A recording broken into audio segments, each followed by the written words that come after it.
Comienza el Catecismo de la Iglesia Católica. Un programa dirigido por el Padre Luis Fernando de Prada.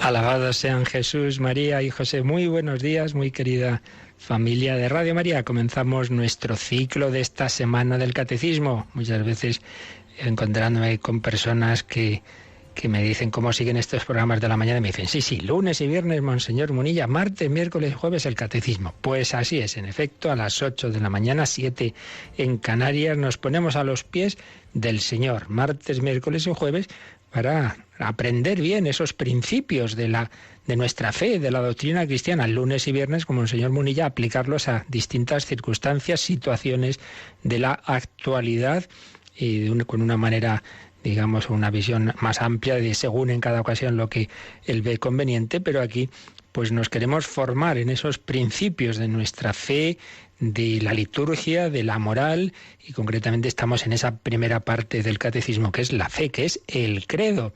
Y nos acompaña Cristina Rubio. Buenos días, Cristina. Muy buenos días, padre. Bueno, la semana pasada hemos celebrado la octava de Pascua, pero seguimos en este tiempo pascual bien bello, ¿verdad que sí?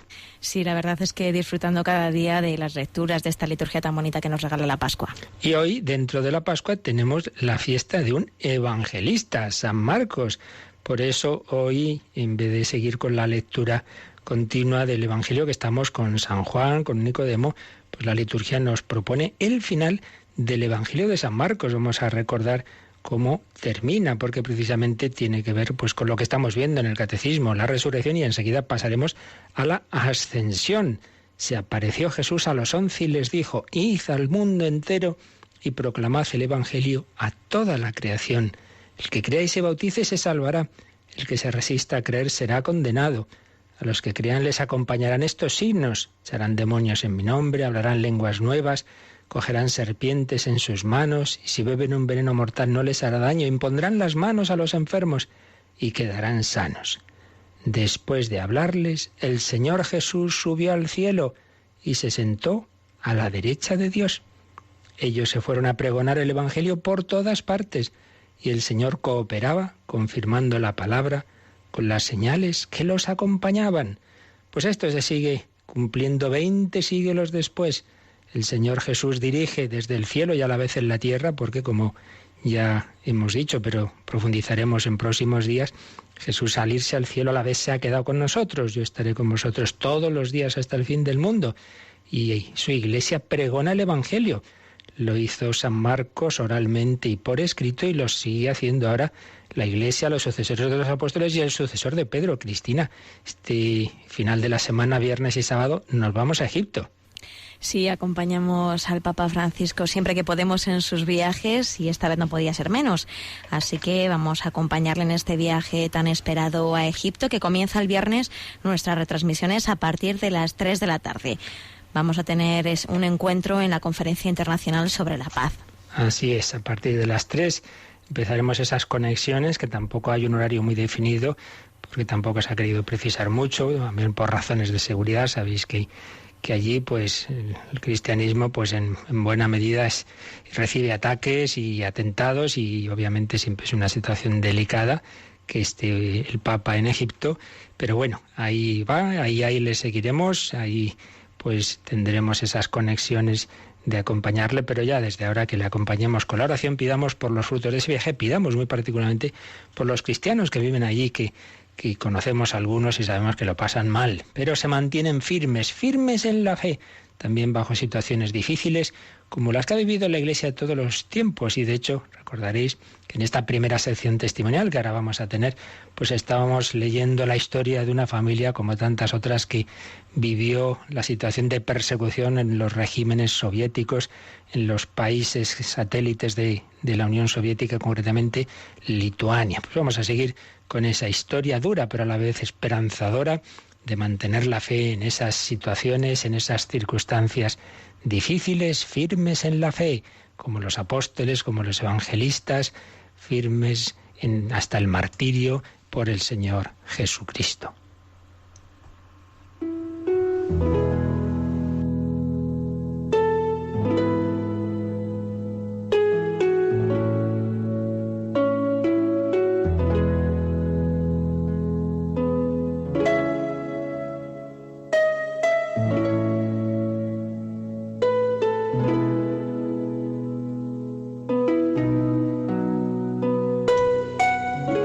Pues sí, retomamos lo que estábamos resumiendo de este libro, El baile tras la tormenta, con relatos de disidentes de los regímenes de los países bálticos que estuvieron bajo la Unión Soviética. Estábamos con la historia de la familia de Joana Pribusauskaitė o algo así, en lituano. Habíamos visto cómo fue una familia a la que deportaron a Siberia, un viaje horroroso, con unas circunstancias durísimas. Ya nada más llegar mueren los dos niños pequeños, pues estaban ahí a la intemperie con el frío bajo cero de Siberia.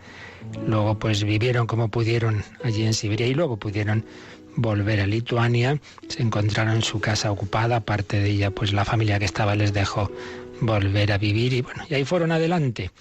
Y vamos a retomar por lo que veíamos de cómo la madre de Joana y sus hermanos, pues en ese régimen en que lo oficial era el ateísmo, sin embargo, pues les formaba, les daba libros, rezaban juntos.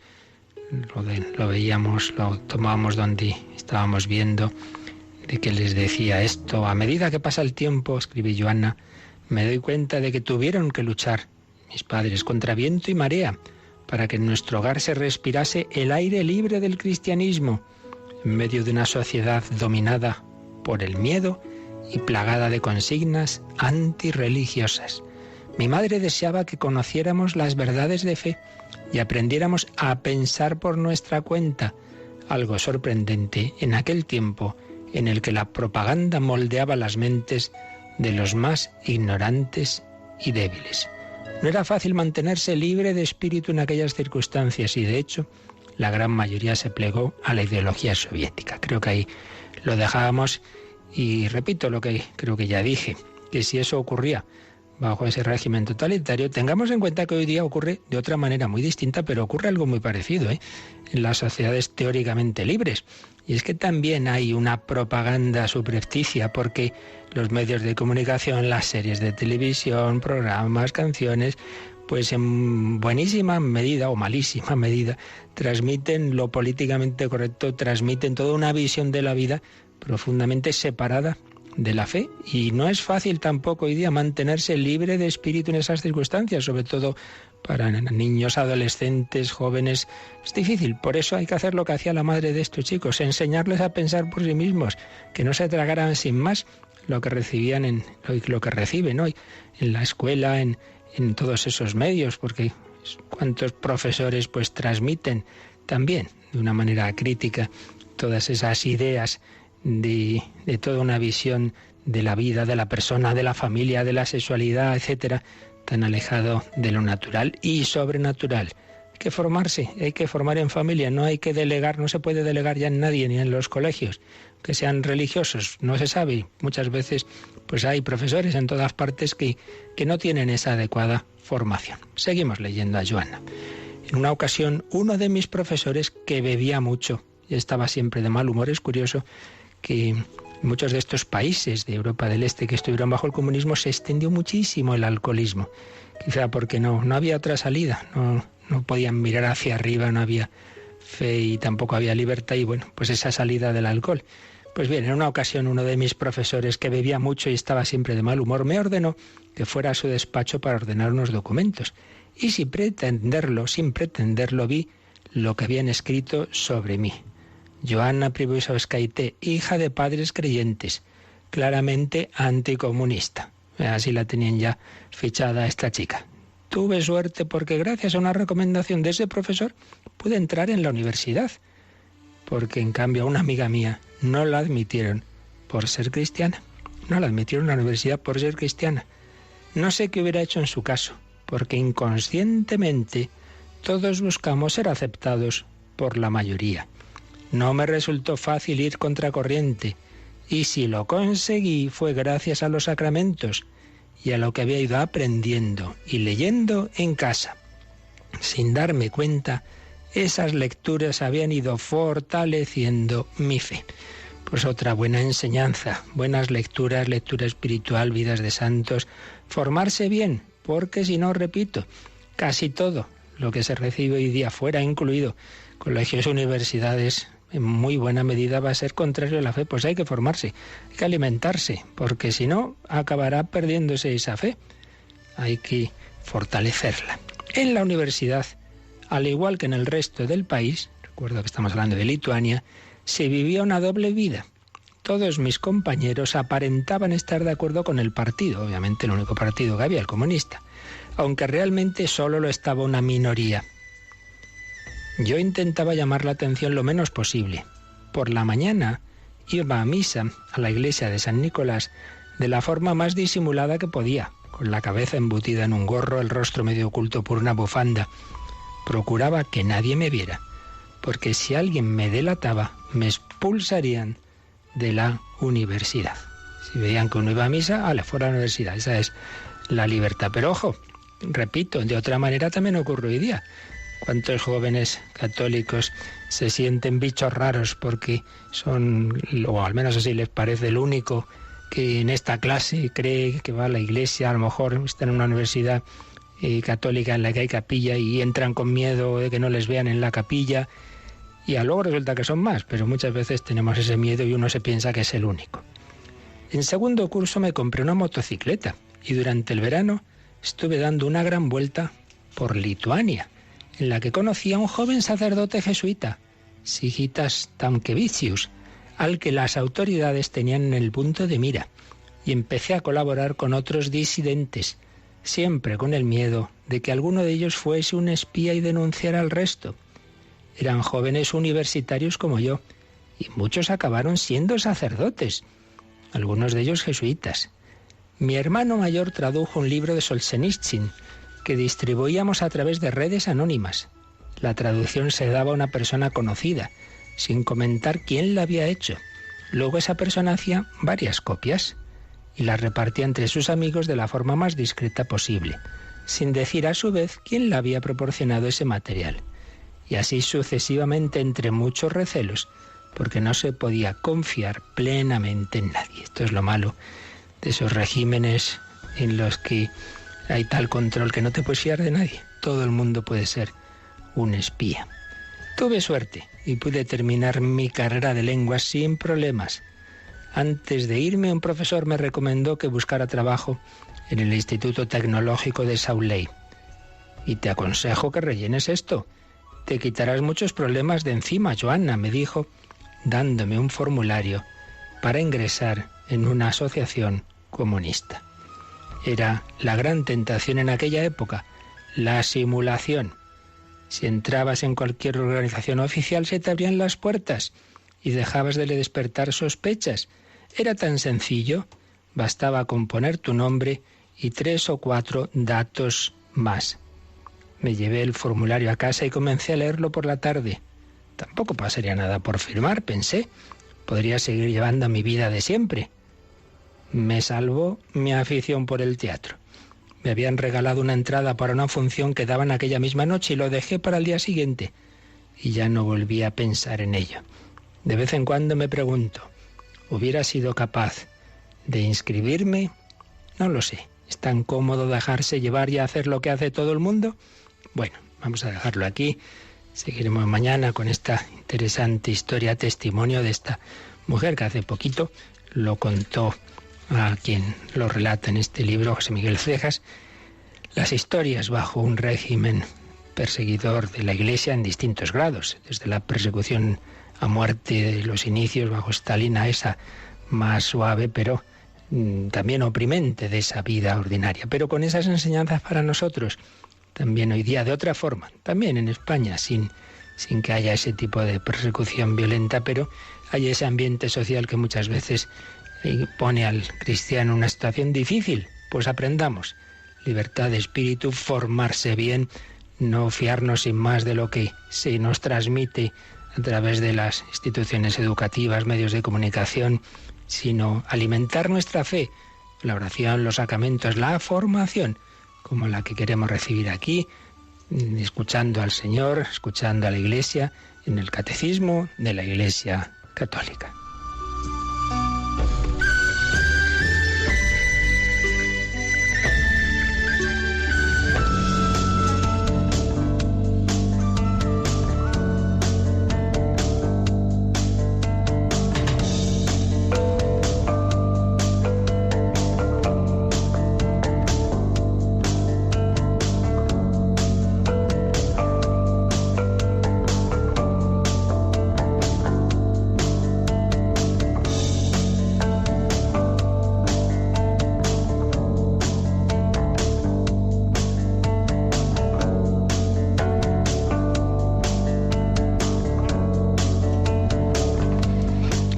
Bueno, Cristina, apasionante este testimonio, ¿verdad? Sí, la verdad es que testimonios que no nos dejan indiferentes. Así es. Bueno, pues lo que decía esta chica, formarnos bien, como ella aprendió en su casa, en su familia, con esos padres que tanto habían sufrido, que habían estado en Siberia, que habían perdido a 2 niños allí y que querían que sus hijos, los que el Señor había concedido que sobrevivieran, se formaran bien en la fe, en esas circunstancias adversas. Pues así tenemos que hacer nosotros. Y así nos ayudan también nuestros obispos.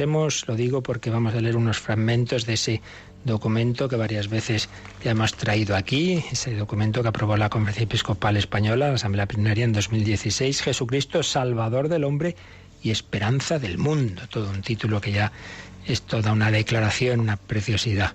Salvador, Salvador y esperanza, esperanza del mundo. Y precisamente esa esperanza se apoya sobre todo pues en la resurrección de Cristo. Hemos contemplado, pues durante ya bastante tiempo, nos hemos detenido bastante porque es un punto central, el punto central de nuestra fe, este artículo del credo. Al tercer día resucitó de entre los muertos. Y recordamos que el catecismo nos lo ha explicado en 3 bloques. Primer bloque, el más fundamental, el acontecimiento histórico y trascendente que ocurrió y cómo eso pues tiene una dimensión histórica y una dimensión trascendente. Segundo, la resurrección, obra de la Santísima Trinidad. El Padre, el Hijo y el Espíritu Santo han obrado esa resurrección de Cristo. Y tercero, sentido y alcance salvífico de la resurrección, que es lo que estábamos viendo el último día. Y nos queda, como siempre, el resumen. Pero, como esto, repito, es tan importante, vamos a ir sin prisa, vamos a profundizar, vamos a resumir. Y antes de ese resumen que nos dice el Catecismo, vamos a leer algunos párrafos del número 44 y 45 de este documento de la Conferencia Episcopal Española, que tiene un capítulo que se titula El encuentro con Jesucristo Redentor, y un apartado que dice: el anuncio de la resurrección por la Iglesia abre a la esperanza de la humanidad. La Iglesia está llamada a anunciar la resurrección de Cristo, lo cual abre a la esperanza, a la humanidad. Y nos dice así: la muerte y resurrección de Jesús son el contenido del anuncio de la Iglesia. Lo principal que anunciamos, el querigma, la muerte y resurrección de Jesús. Anuncio de la Iglesia, por medio del cual Dios sale al encuentro de cada ser humano, dándole a conocer y experimentar su amor irrevocable y estimulando en todos el anhelo de la vida eterna. Pues aquí está el núcleo del anuncio cristiano. Mira, Cristo, tu Salvador, sale a tu encuentro. Estamos todos llamados a encontrarnos con Cristo, a descubrir que somos amados definitivamente, incondicionalmente, e invitados a estar con Él para siempre. Nuestra vida no va hacia la nada, va hacia un amor eterno, anhelo de la vida eterna. Mi alma tiene sed de Dios, del Dios vivo. Como busca la cierva corrientes de agua, así mi alma te busca a ti, rezamos en un salmo precioso. Seguimos leyendo. El anuncio del misterio pascual no solo confirma la revelación divina, acontecida en la historia de la salvación y su plenitud en Cristo, es la confirmación de toda la historia anterior, sino que además proyecta al futuro su luz sobre la misión de la Iglesia, acreditada por los acontecimientos pascuales como mensajera del resucitado. La luz pascual ilumina con fuerza esplendorosa que Dios está con los que tienen la esperanza puesta en Él y siguiendo las huellas de Cristo salen al encuentro de los hombres, sus hermanos.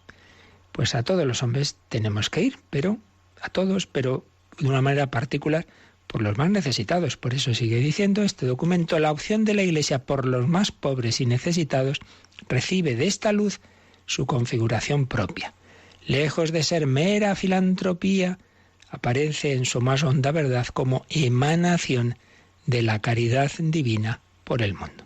No es así una filantropía barata, sino si Dios ha amado a cada ser humano hasta hacerse hombre, morir y resucitar por cada uno, pues hombre, eso se tiene que reflejar en nuestra vida. Con palabras del Papa Francisco hemos de decir que el pobre, cuando es amado, es estimado como de alto valor. Y esto diferencia la auténtica opción por los pobres de cualquier ideología, de cualquier intento de utilizar a los pobres al servicio de intereses personales o políticos. Es una cita de Evangelii Gaudium de Papa Francisco, que a su vez había citado a San Juan Pablo II en esa frase de que el pobre cuando es amado es estimado como de alto valor.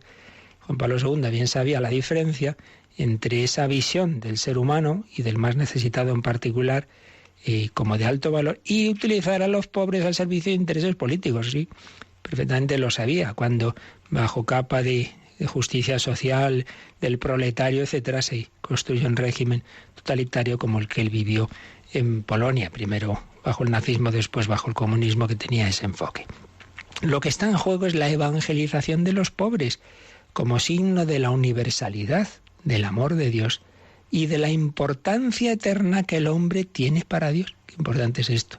Tú ves a ese pobre, a ese enfermo, o ese discapacitado, ese niño con no sé qué problema genético, el mundo de hoy ya lo desecha, incluso quiere impedir que nazca o aplicarle la eutanasia. Pues mira, esta persona está llamada para vivir eternamente con Dios. Tiene la misma dignidad que tú, con tus muchas listezas, y perdonar la mala palabra. Porque Dios no ha enviado a su Hijo al mundo para juzgar al mundo, sino para que el mundo se salve por él. Esta persona está llamada también a la salvación. Todo cuanto la Iglesia hace por los pobres, los enfermos, los marginados, los alejados, los que no han conocido la alegre noticia del Evangelio, tiene su razón de ser en esta convicción de fe en Jesucristo, Redentor de los hombres y Salvador del mundo. Así pues, número 44, nos recuerda que la Iglesia está llamada a anunciar a todos esa resurrección de Cristo como culminación de su vida, una redención que Él ofrece a cada ser humano, a todas las personas. Debemos llevársela a todas y de una manera especial al más necesitado. Número 45. Toda la vida de Jesús fue donación de sí mismo a los hombres convertido en pan de vida, el alimento que perdura para la vida eterna. Palabra de Jesús en Juan 6:27, el discurso tras la multiplicación de los panes. La conciencia que Jesús tiene de la misión confiada por el Padre, que no pierda nada de lo que el Padre me dio, sino que lo resucite en el último día, hubiera quedado frustrada sin su resurrección de entre los muertos, primicia de la resurrección futura de la humanidad salvada. Su vida terrena fue la revelación de la autocomunicación permanente de Dios al mundo, hecha realidad histórica en la entrega de sí mismo para la vida del mundo. Lo que los teólogos han llamado proexistencia de Jesús, su vivir entregado a los demás. Así pues, una comunicación de Dios. ¿Para qué nos ha creado Dios? ¿Para estar mirando a ver qué hacemos aquí? No. Para comunicarse con nosotros, para que nos unamos con Él, para que aceptemos la invitación a su amistad y libremente aceptada a lo largo de la vida y creciendo en esa unión con Dios, que esa es la vida espiritual, ir creciendo en la unión con Dios, ir preparando la boda, y la boda se consuma en la muerte. Entonces pasar a estar eternamente con Él. Entonces Dios se comunica, se ha ido comunicando a lo largo de la historia y eso ha llegado al culmen en la comunicación de la encarnación, muerte y resurrección de Jesucristo. Entonces aquí ha salido esta palabra proexistencia. Pues hay dos palabritas que se parecen mucho pero son distintas, que ambas son verdad en Jesús. Preexistencia y proexistencia. Preexistencia quiere decir que ese Jesús eternamente existía en cuanto Dios, es el Hijo eterno, siempre ha existido como Dios. Lo que pasa es que luego se hace hombre, como hombre existe desde hace 20 siglos. Antes no existía esa humanidad de Cristo, pero sí su persona y su naturaleza divina, preexistencia. Pero luego proexistencia, que quiere decir Jesús no ha vivido aquí para sí mismo, sino para nosotros, pro nobis, por nosotros, por todos los hombres, por ti y por mí. Jesús ha vivido, ha sufrido y ha muerto. Proexistencia de Jesús. Por eso, pues aquí los obispos reiteran el alcance apostólico de la fe en la resurrección. Entonces, si Jesús ha resucitado, eso tiene una repercusión en nuestra fe en la resurrección de la carne y la vida eterna. Y aquí viene el final de este número 45, es lo más decisivo para lo que estamos viendo. Jesús ha comprado, entre comillas, ha comprado con su sangre la felicidad eternamente duradera del corazón humano. Fijaos qué frasecita. Jesús ha comprado con su sangre la felicidad eternamente duradera del corazón humano. O sea, muy querido hermano y hermana que me escuchas, si tú y yo podemos ser felices eternamente, es porque Jesucristo lo ha conseguido con su sangre. ¿Podría haber sido de otra forma? Pues sí, Dios tiene muchas formas de hacer las cosas, pero ha querido redimirnos, abrirnos la puerta del cielo a través de ese misterio de la redención, de su encarnación, pasión, muerte y resurrección, con su sangre, con su dolor, sintiendo en Gesemaní la cruz, la tristeza y la muerte, nos ha dado la alegría y la vida eterna. Jesús ha comprado con su sangre la felicidad eternamente duradera del corazón humano. Se puede cumplir lo que la famosísima frase que San Agustín escribió al principio de sus confesiones: nos hiciste, Señor, para ti, nuestro corazón está inquieto hasta que descanse en ti. Ese corazón de Agustín ya lleva muchos siglos en la eternidad descansando en Dios, gracias a que se encontró con Jesucristo a los 30 años. Antes el pobre andaba buscando la felicidad en los placeres, en la fama, en la vanidad, en los éxitos, y no la encontraba, hasta que se encontró con la paz y el amor de Dios en Cristo. La resurrección tiene, por tanto, un lugar central en el credo. Es como el corazón, situado en medio, justo en medio, entre los artículos primero y último. El primero, la creación, Dios Padre Creador, el Dios Creador, el que nos ha dado el ser y la vida, y el último, la resurrección de la carne, el Dios resucitador, el que no quiere que nada de lo que ha hecho se pierda. La plenitud de la vida nueva del resucitado es la garantía de una vida que vence a la muerte y que gracias al Espíritu vivificador, ya sabéis, el credo está estructurado en 3 partes según cada persona divina. La primera, Dios Padre, creador del cielo y de la tierra. La segunda, creo en Jesucristo, nuestro Redentor, por nosotros y por nuestra salvación. Se hizo hombre, murió, resucitó, etc. Y la tercera, el Espíritu Santo, que mueve a la Iglesia y nos va a vivificar a todos. Nos promete esa resurrección de la carne. Pues bien, nosotros podremos resucitar porque ya Cristo ha resucitado. Por eso esa resurrección de Cristo es su victoria, pero es también la nuestra, porque se comunica como cabeza del cuerpo místico a todos sus miembros, nos comunica esa fuerza divina de la resurrección. Bueno, pues es lo que hemos estado viendo estos días y es lo que ahora pues también estamos profundizando y repasando, porque, repito, vale la pena detenerse en este punto tan central de nuestra fe. Pues vamos a de nuevo a decirle al Señor que creemos en Él, que aumente nuestra fe. Pedimos a la Virgen María que nos ayude a poner nuestro corazón en Él, para que ya aquí, unidos a Él por la vida de fe, de esperanza, de amor, pues esa unión se consume en la eternidad. Creemos en ti, creo en ti, Señor, yo creo en tu resurrección. Yo creo en tu resurrección, porque puedo amar, puedo reír, puedo abrazar mi mayor enemigo y mirar en ti.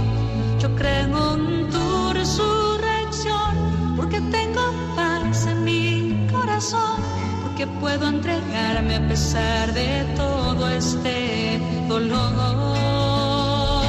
Yo creo en tu resurrección, porque soy feliz junto a ti, porque me amas tanto que hasta moriste por mí. Yo creo en tu resurrección, porque puedo amar, porque tengo tanto, tanto, tanto para entregar. Yo creo que tú, Señor, vivirás en mí. Yo creo que tú, Señor, vencerás en mí. Yo creo que tú, Señor, morarás en mí para siempre, Señor. Yo creo en tu resurrección, porque ni el dolor ni mi propio error, ninguna angustia podrá separarme de tu amor. Yo creo en tu resurrección, porque todo lo puedo con tu amor, porque sé que cuidas de mi vida mejor que yo. Yo creo en tu resurrección, porque puedo amar, porque puedo entregarme a pesar de todo este dolor.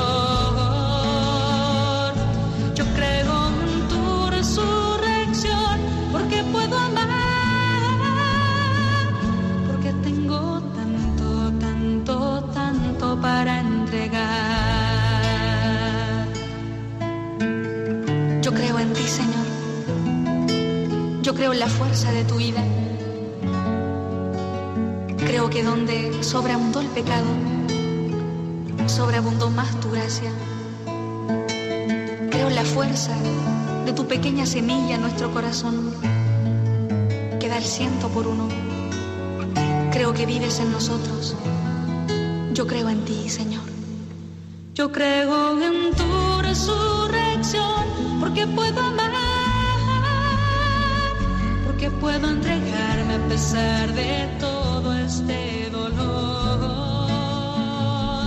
Yo creo en tu resurrección. Están escuchando el Catecismo de la Iglesia Católica con el Padre Luis Fernando de Prada. Yo creo en tu resurrección porque puedo amar, es decir, precisamente si veo que tengo una capacidad que no tenía antes, que soy capaz de amar al enemigo, que soy capaz de tener esperanza en momentos difíciles, es porque Cristo resucitado está en mí.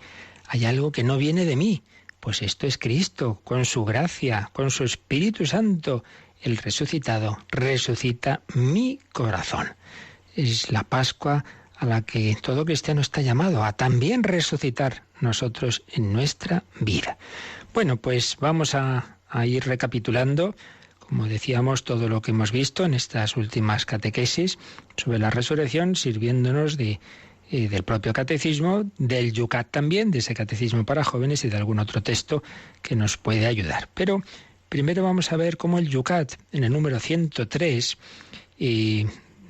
antes de entrar directamente en la resurrección, se hace una pregunta, porque hoy día, como se dicen todas las cosas del mundo, bueno, hoy día y siempre se han dicho muchas tonterías con tal de no aceptar la fe, pues hay quien dice, bueno, sobre la resurrección a lo mejor es que Jesús no se murió, o sea, parecía que estaba muerto, pero no se murió. Bueno, pues a ver qué dice el Yucat Cristina en el número 103, que se pregunta, ¿murió Jesús realmente? ¿O quizás pudo resucitar precisamente porque solo había sufrido la muerte en apariencia? ¿Qué responde? Jesús murió realmente en la cruz. Su cuerpo fue enterrado. Esto lo atestiguan todas las fuentes. Claro, puestos a inventar cosas, bueno, pues no, a lo mejor no se murió del todo, vaya hombre. O sea que no, un crucificado con todo lo que había sufrido, que ya solo en la flagelación podía haber muerto, pero es que encima está la lanzada. Bueno, pues bueno, el papel lo aguanta todo, ¿verdad? Uno puede imaginar lo que le dé la gana, pero no hay ninguna fuente que diga algo de esto. Pero ahí se han escrito cosas, que luego pues salió de ahí de Jesús, no había muerto, entonces escapó y luego se fue a Cachemira. Desde luego las cosas que hay que oír. Bueno, seguimos leyendo la explicación del Yucat en ese 103. En Juan 19:33 y siguientes, los soldados comprueban expresamente la muerte de Jesús. Abren el costado de Jesús muerto con una lanza y ven que sale sangre y agua. Además, se dice que a los crucificados con él les quebraron las piernas, una medida para acelerar el proceso de la muerte. Esta medida ya no era necesaria en el caso de Jesús en el momento en cuestión, porque él ya estaba muerto. Bueno, pues simplemente el recuerdo de que todas las fuentes, no solo cristianas, sino también las que hay de tipo pagano, pocas, pero las hay y judío, que hacen alusión a Jesús, todas dicen que murió crucificado. Bueno, y luego el Yucat pues ya hace una pregunta que viene a ser pues renovar cuál es el punto central de nuestra fe cristiana. El 104, ¿qué pregunta hace el Yucat, Cristina? ¿Se puede ser cristiano sin creer en la resurrección de Cristo? Y responde escuetamente. No, si Cristo no ha resucitado, vana es nuestra predicación y vana también vuestra fe. Una frase de San Pablo en 1 Corintios 15:14. No se puede ser cristiano sin creer en la resurrección. Entonces, si uno piensa que ser cristiano simplemente es, no, sí, yo admiro a Jesús, fue un hombre muy bueno, nos dio ejemplo de amor, bueno, pues eso no es ser cristiano, eso es saber historia, ¿verdad? Pues claro, ha habido muchos personajes en la historia muy buenos, que han hecho muchas cosas buenas, entonces uno puede tomar a Jesús como modelo de moral y pues estupendo, genial. En eso pues coincidimos con muchas personas y no cristianas, pero que admiran a Jesús, como nosotros podemos también ver valores positivos en muchos personajes, no faltaría más, pero no por eso es cristiano. Para ser cristiano hay que creer en que Jesús es el Hijo eterno de Dios, que es la segunda persona de la Trinidad, que en Dios siendo uno hay esas tres personas, Padre, Hijo y Espíritu Santo, y que Él es la segunda hecha carne. Cristiano por lo menos cree eso, si no, pues no es ser cristiano, no es fe cristiana, es simplemente admiración por un personaje. Y esa confirmación de quién era Jesús, de que en efecto lo que él decía era verdad, y de que quien me ha visto a mí ha visto al Padre. Esa confirmación definitiva tras sus milagros y toda su vida, pues es la que se da en la resurrección. José Miguel García Pérez, profesor de escritura, gran escriturista, en un libro que tiene sobre los evangelios, trae una cita muy interesante del gran Romano Guardini, donde señala Romano Guardini que muchos pues han rechazado y rechazan la divinidad de Jesús y la objetividad de los evangelios, pero simplemente por un prejuicio. Escribe así Romano Guardini: hay que decir que ese Jesús de la mera historia no ha existido jamás. Quiere decir, cuando hay quienes dicen, bueno, vamos a ver, el que existió en la historia fue simplemente un Jesús hombre. Y luego ya después se escribieron los evangelios divinizando a Jesús. De esto hemos hablado muchas veces. Entonces dice Romano Guardini, mire, ese Jesús, que hubiera sido un Jesús meramente hombre, no Dios, ese que usted dice no existió nunca. La verdad es que tras esa teoría se esconde el supuesto de que la filiación divina de Cristo, es decir, que Él es el Hijo de Dios, no es una realidad, sino solo fe. Y la fe es una experiencia subjetiva. Es decir, los que dicen esto, dicen como no pueden aceptar que realmente Cristo se haya proclamado Hijo de Dios, entonces dicen, bueno, eso simplemente es la fe de los primeros cristianos, que es algo subjetivo.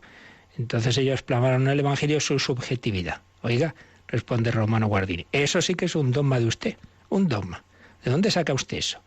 Un dogma de la incredulidad. Usted no puede aceptar que Cristo se haya presentado como Hijo de Dios, ese es su dogma.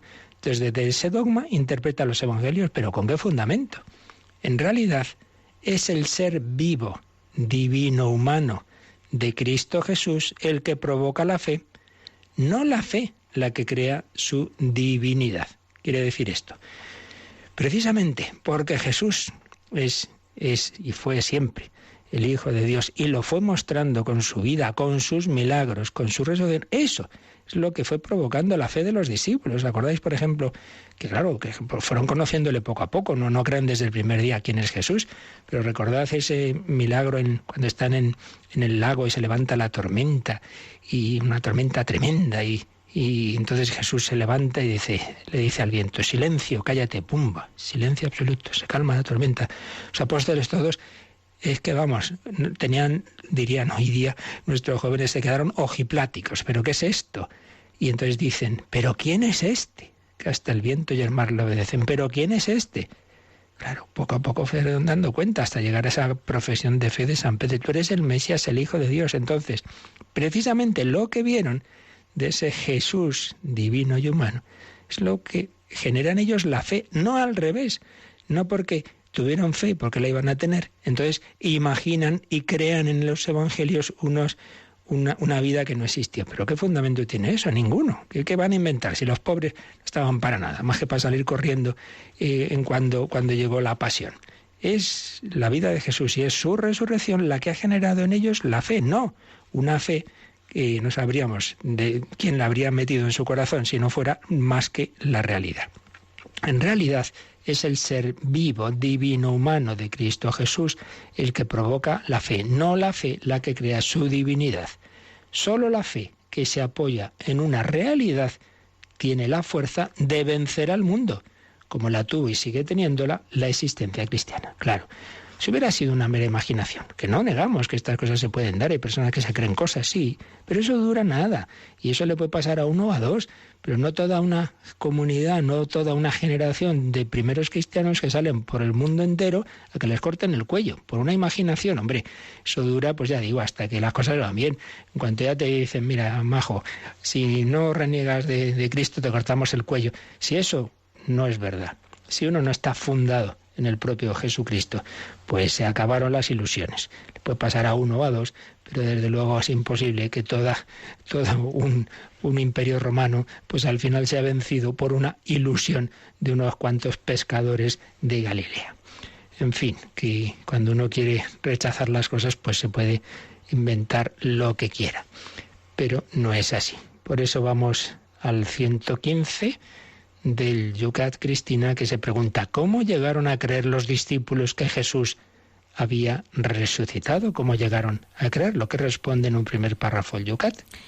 Los discípulos que antes habían perdido toda esperanza llegaron a creer en la resurrección de Jesús porque lo vieron de formas diferentes después de su muerte. Hablaron con él y experimentaron que estaba vivo. Así pues, ellos habían perdido toda esperanza, si estaban todos hechos polvo. Los de Emaús ya se fueron de Jerusalén. Bueno, por supuesto, Judas ya se había suicidado. Pedro estaría dándose golpes contra la cabeza en todas las paredes que encontraba, porque no solo le había abandonado, sino que lo había negado. Pero lo vieron. Son esas apariciones con las que experimentaron que estaba vivo. ¿Qué sigue diciendo este 105? Los acontecimientos de la Pascua que ocurrieron hacia el año 30 en Jerusalén no son ninguna historia inventada. Bajo la impresión de la muerte de Jesús y de la derrota de su causa común, los discípulos oyeron: nosotros esperábamos que Él iba a liberar a Israel, Lucas 24:21, o se refugiaron tras las puertas cerradas. Solo el encuentro con Cristo resucitado los liberó de su espanto y los llenó de una fe entusiasta en Jesucristo, el Señor de la vida y de la muerte. Pues un párrafo muy bien sintetizado lo ocurrido. Pues parece ser que el año 30 en Jerusalén, todos esos momentos de la pasión, muerte y resurrección, y que hicieron los discípulos. Unos huyeron, esa frase que hemos leído de Lucas 24 es de los discípulos de Emaús. Nosotros esperábamos, ya no lo esperábamos porque ha muerto crucificado, esperábamos que Él iba a librar a Israel. Unos huyeron y otros estaban encerrados en el cenáculo, muertos de miedo, con las puertas cerradas. Pero el encuentro con Cristo resucitado los liberó de su espanto y los llenó de una fe entusiasta en Jesucristo, el Señor de la vida y de la muerte. Pues repetimos, una ilusión, un entusiasmo pasajero lo tenemos cualquiera, pero que eso se mantenga durante años hasta el punto de ir a Roma, al Finisterre, a España, al fin del mundo, a la India, a dar la vida por una ilusión, pues hombre, no parece lo más normal. Ellos han dado la vida por una fe bien fundada sobre todo en el encuentro con Jesucristo. Volvemos ahora ya al catecismo y vemos este resumen que hace el catecismo en 3 números, que iremos viendo poco a poco, de todo lo que nos ha ido enseñando con mucha más calma. Y claro, viene una primera pregunta, Cristina, que ya con todo lo que hemos dicho, yo creo que nuestros oyentes ya sabrán responder, y tú también, por supuesto, no faltaría más. ¿La resurrección es un acontecimiento histórico, ocurrió en la historia, o es trascendente, está en una dimensión más allá del mundo? ¿Qué te parece? Pues las dos cosas, ¿no? Histórica y trascendente. Exactamente, histórica porque ha ocurrido, en efecto, en un año 30, en un sitio, Jerusalén, con unos signos que ha dejado en la historia, pero a la vez es verdad que Cristo entra en una dimensión en la que ya no podemos... ¿Dónde está Jesús? ¿Está en Jerusalén? No, ya está en una dimensión trascendente. Las dos cosas son verdad. Pues vamos a ver cómo lo dice en su número de resumen el Catecismo en el 656. La fe en la resurrección tiene por objeto un acontecimiento a la vez históricamente atestiguado por los discípulos que se encontraron realmente con el resucitado y misteriosamente trascendente en cuanto a entrada de la humanidad de Cristo en la gloria de Dios. Pues en efecto, ves las dos cosas. Dice un acontecimiento a la vez históricamente atestiguado y a la vez misteriosamente trascendente.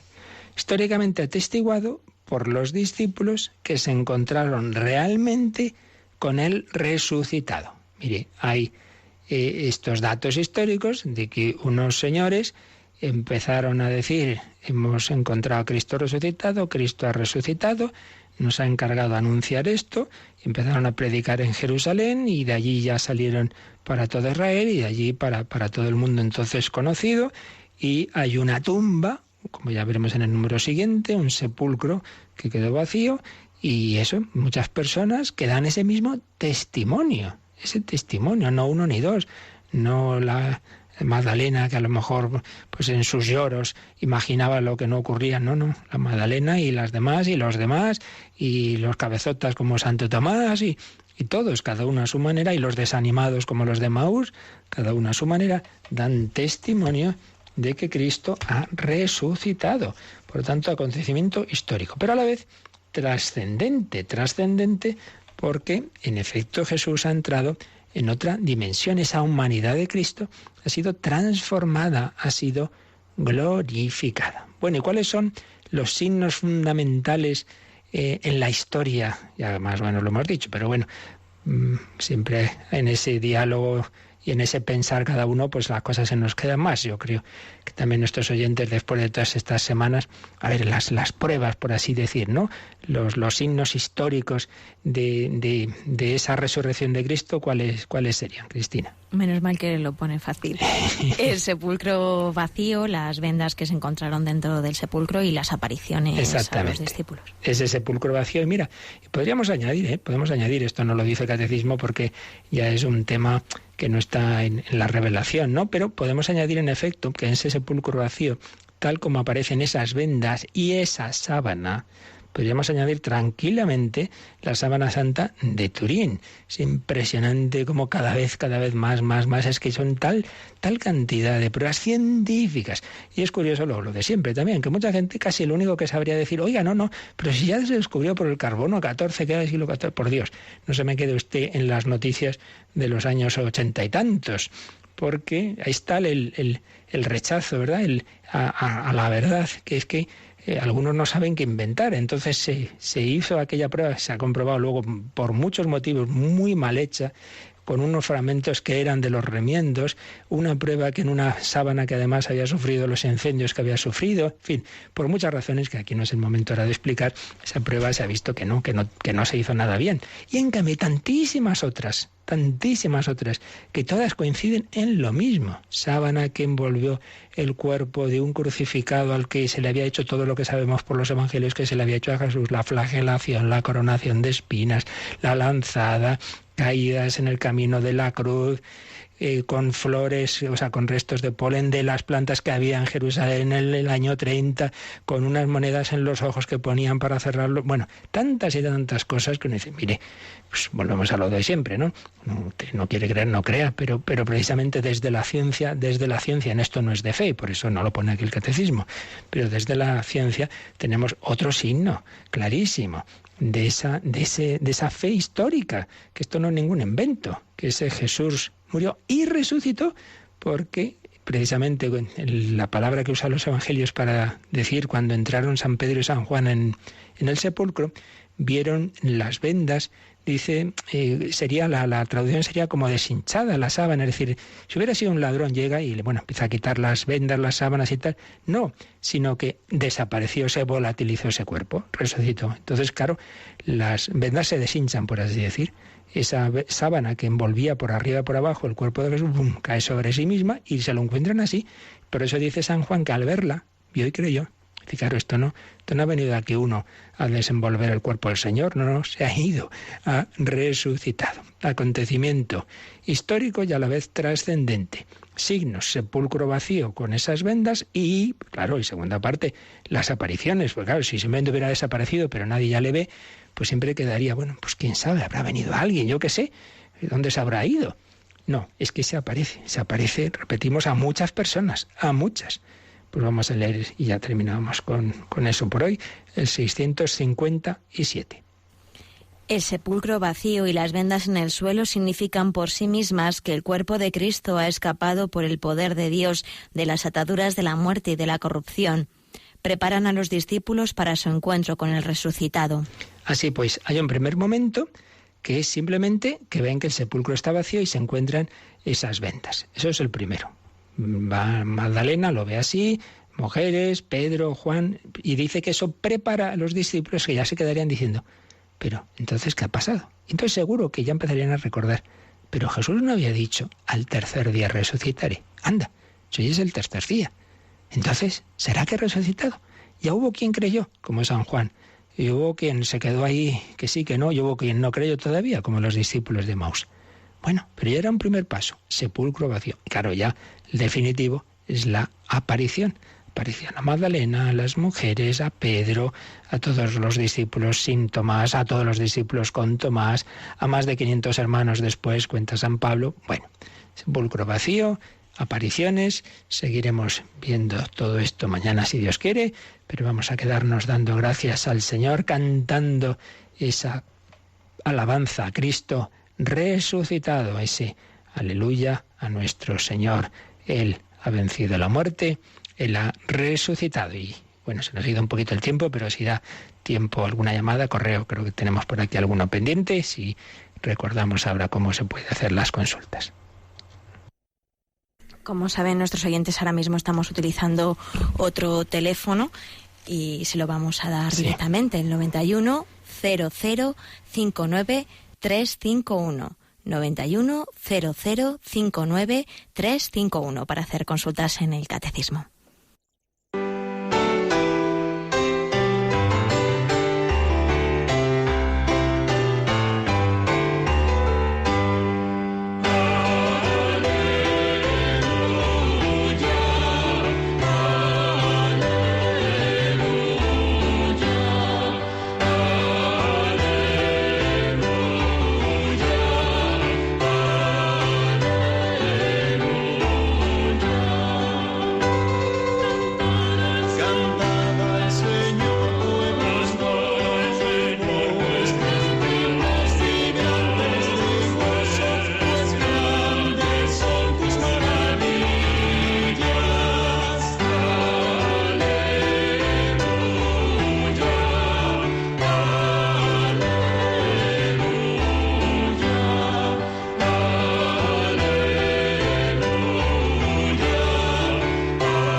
Cantad al Señor el aleluya. Pues sí, teníamos un correo de Cristina, se llama también, y dice que gracias a un atasco el otro día pudo escuchar el programa completo, porque se ve que si no hay atasco pues ya llega al trabajo y no escucha el final.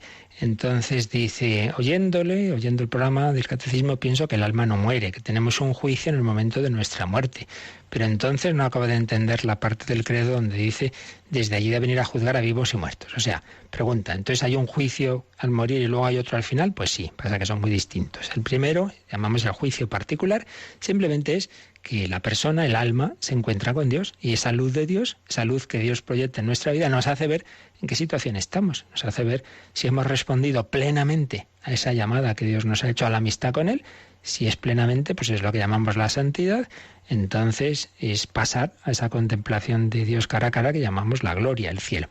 Si es parcialmente, sí, hemos respondido, pero todavía hay muchas zonas de mi alma que no están purificadas, no puedo aún ver a Dios, porque los bienaventurados los limpios de corazón, porque ellos verán a Dios. No está el alma plenamente purificada, pues hay que purificarse. Recuperaciones de septiembre, el purgatorio. Y si uno se ha cerrado y se ha rechazado hasta ese momento final de la vida esa amistad con Dios, pues Dios invita a su amistad, a su banquete. Recordáis las parábolas que hablan así. Y uno rechaza eso, pues claro, lo rechaza. Dios respeta nuestra libertad. Sería la separación eterna de Dios que llamamos infierno. Eso es el juicio particular. Pero luego está el juicio final. El juicio final no es que otra vez vuelva a pasar todo el mundo, ¿verdad?, uno detrás de otro, en menudo rollo, hay miles de millones de personas. No, no es eso.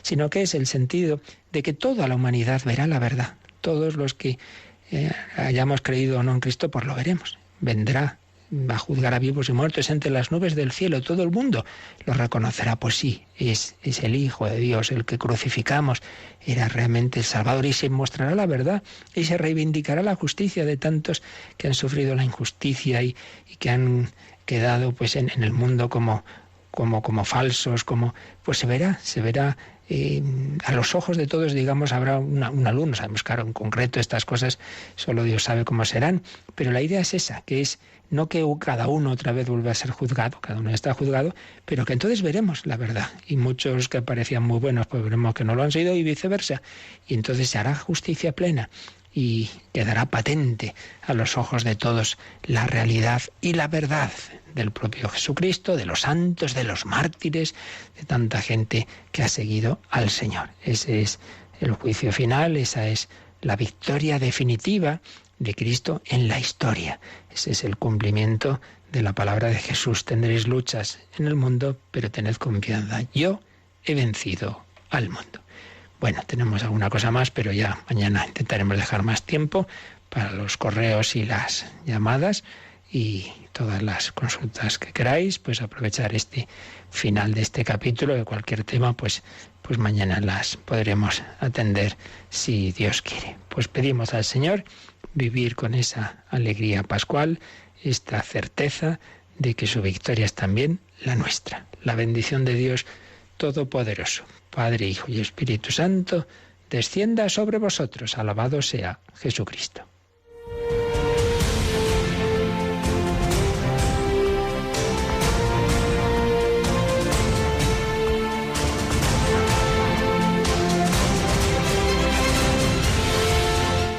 Han escuchado en Radio María el Catecismo de la Iglesia Católica. Un programa dirigido por el Padre Luis Fernando de Prada.